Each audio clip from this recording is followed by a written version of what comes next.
Okay, so let's get into it. Today's deep dive is on a topic that sounds almost fictional.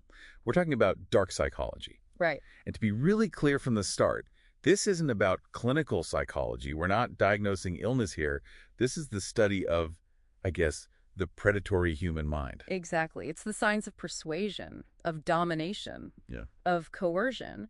And the sources we looked at make it very clear this isn't just for, supervillains. No, it's happening everywhere. In advertising, in leadership, even in families. Which brings up a really key point.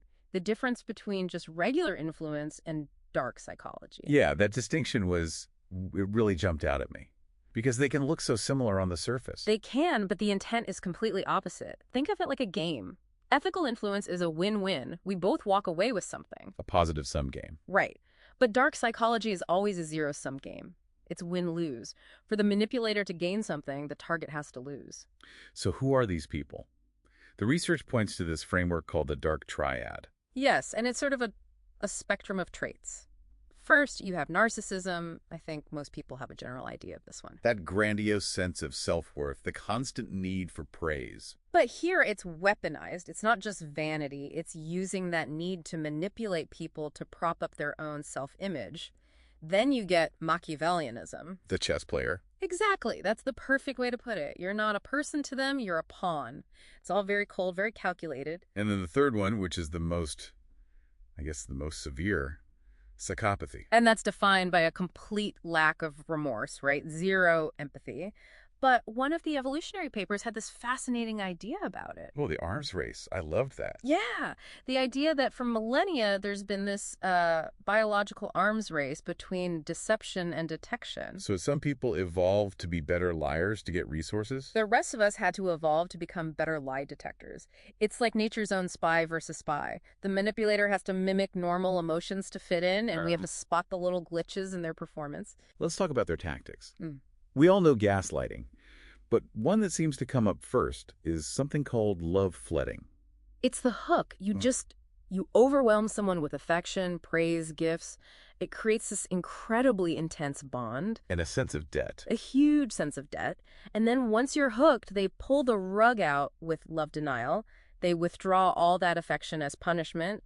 It basically trains you to constantly seek their approval. That's insidious. Yeah. But the one that the one that blew my mind was paltering. I'd never heard that term. Oh, paltering is so effective because it's not technically lying. Right. You're telling the truth, but you're using it to create a totally false impression. So the example from the source material, a car salesman says, I've driven this car to work every single day for the last 10 years. And that's true. But he doesn't mention that his commute is like 2 blocks long and the engine is about to fall out. Precisely.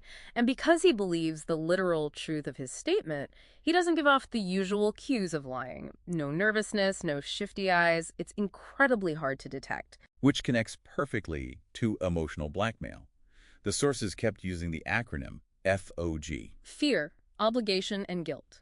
It's the emotional haze that keep you in, fear of being abandoned, the obligation from all that love flooding, and guilt for wanting anything for yourself. And one of the archetypes they describe who uses this is the tantalizer. Yes. The person who dangles what you want, a promotion, marriage, whatever, just out of reach.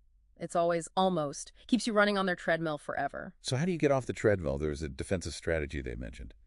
The SOS method. Stop. Observe. Strategize. Stop is the first and honestly the hardest step.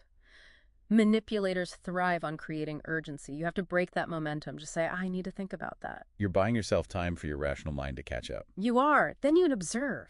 Step back and notice those physical red flags, the knot in your stomach, that feeling of guilt that comes from nowhere. And finally, strategize. You plan a response that sets a boundary, but without escalating things, you stay non-reactive. It all comes down to what the research calls psychological inoculation. The vaccine effect. Exactly. Just knowing these terms exist, paltering, the Dark Triad, FOG, it vaccinates you. You stop thinking, am I going crazy? And you start thinking, okay, what's their play here? But the sources are quick to warn that this knowledge is a double-edged sword. You can use it to defend yourself. You can use it to become a better manipulator yourself. The intent is everything. And there was one final, pretty unsettling thought to leave everyone with from that evolutionary research. Self-deception. Yeah. The idea that the most effective liars are the ones who believe their own lies first. Right.